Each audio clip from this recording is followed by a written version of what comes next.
Did you post your opinions about COVID alert levels or MIQ on social media while we were in lockdown? If you did, the government may have been listening. It spent more than $230,000 to monitor social media posts to help guide it in its decision-making during the pandemic. For more on this, Labor MP David Parker and National Deputy Leader Nicola Willis. Good morning, both of you. Good morning. Thanks for joining us. Good morning.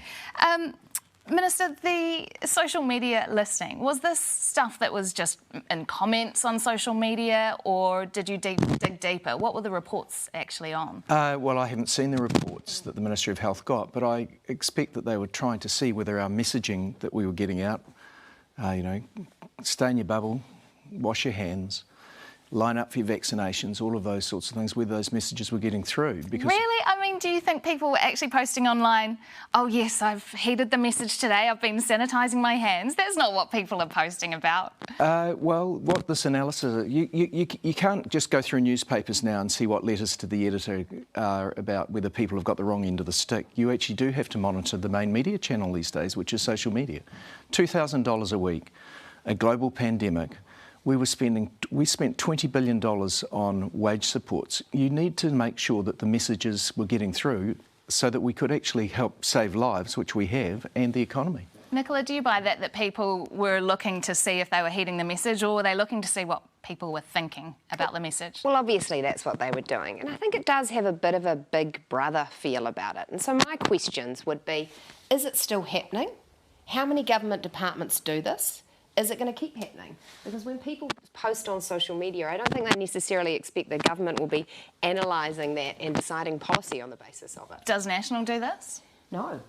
Do you do focus Did you ever do it? groups, Did your polling? departments ever do it? Is that the same kind of thing? Can you say whether... We do research to understand what voters are thinking and saying, and I actually think that that's a good thing. The question I'd have about this is, are people right to think that the government was basing all of its COVID-19 decisions on the science, or was this actually feeding in as a major factor? Because we were told it was all about the science, was it? We're pumping out information to keep New Zealanders safe in the middle of a global pandemic, spending $2,000 a week on assessing whether those messages were getting through, when the government, as you know, and you said we should have been spending more on business or sports, was spending billions of dollars. I actually think this one, I know you've got questions about Waka Kotahi too, and I think those questions are proper, but I think this one is completely justifiable, absolutely responsible and necessary to get that information out to make sure that the messages were getting through so that we kept people safe, and it worked. Yeah, but there were more than 100 social media listening reports that were done. Well, you say that, but it's one a week from the contractor that was providing the analysis. I think so they you used... think the people were changing week to week? Well, I think what happens is that there's a contract with people that run computer programs to see what messages are being received.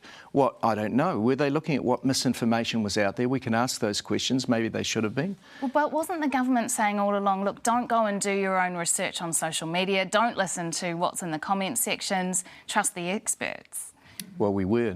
Well, I don't see those two things as being inconsistent. Well, what I'm wondering is, if you weren't using it to inform your policy, why spend $230,000 on it? Well, and if you were, the problem with that, I guess, is if you're forming policy based on what people are saying online, those people aren't always fully informed. No, no, we weren't forming policy on the basis of what people say online. But you do need to check that people are getting the messages that we all need to hear in order to keep each other safe. And if those messages aren't getting through, then the words need to change. The messaging in this was very, very understandable. Stay in your bubble, be kind.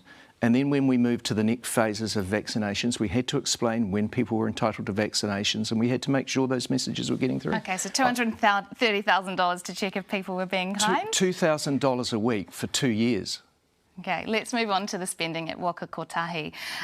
88 PR staff, 65 of them are on more than 100K. What's an acceptable level of PR staff, Nicola? Well, look, I'd just say at a time when New Zealanders are doing it really tough, having to make very difficult decisions about how to balance the household budget, this sort of spending really sticks in the craw. And actually this government has become quite addicted to spending.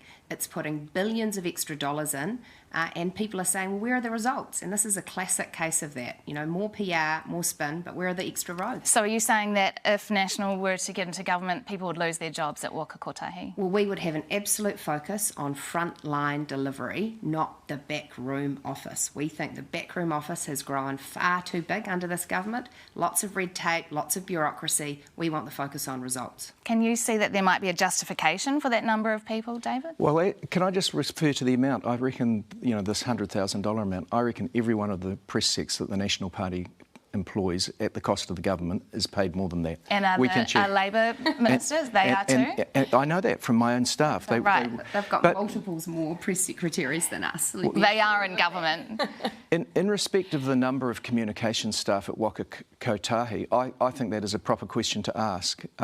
I know that, you know, that these people aren't press secretaries like we employ. These people are communicating with the people who have to, you know, give warrants and things. And one of the problems at Waka Kotahi was that we actually inherited was that they weren't doing the certificates of fitness well on heavy vehicles, in part because I think the communications between the ministry and those who are meant to do them wasn't good enough.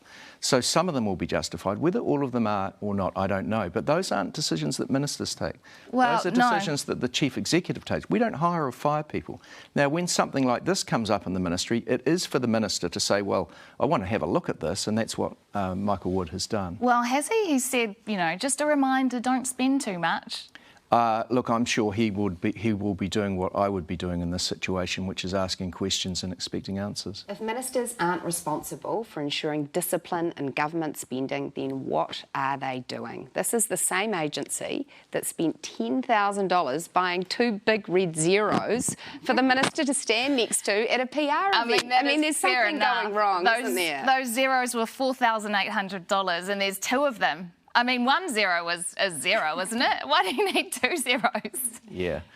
I think that's why Michael Wood has written the letter saying, you know, have a look at this. I'm getting the sense that that's actually not something you feel like you should or want to defend. Well, it's not for me to defend. You know, those are decisions of the ministry. It is the minister who's responsible. And so when issues come like that, the minister has to hold the chief executive to account and have a look at them. And I think that's what he's doing. Can I just disagree with that? Actually, the government has to be prepared to defend every dollar it takes from a New Zealander to spend. And actually, if there's a culture of waste and extravagance in your big spending government, then you are accountable for it. Well, you might defend wasteful expenditure, but I don't. Those who are doing it tough right now would much prefer that dollar in their bank account. You just said government should defend every dollar of wasteful expenditure. Yes. I disagree. When we find that, no, I don't think we should defend the indefensible. And when that happens, it's for us to find it and get it under control. Let's see what happens next week in the budget with the spending before we go making allegations about what is wasteful or not. Labour MP David Parker and National Deputy Leader Nicola Willis, thanks.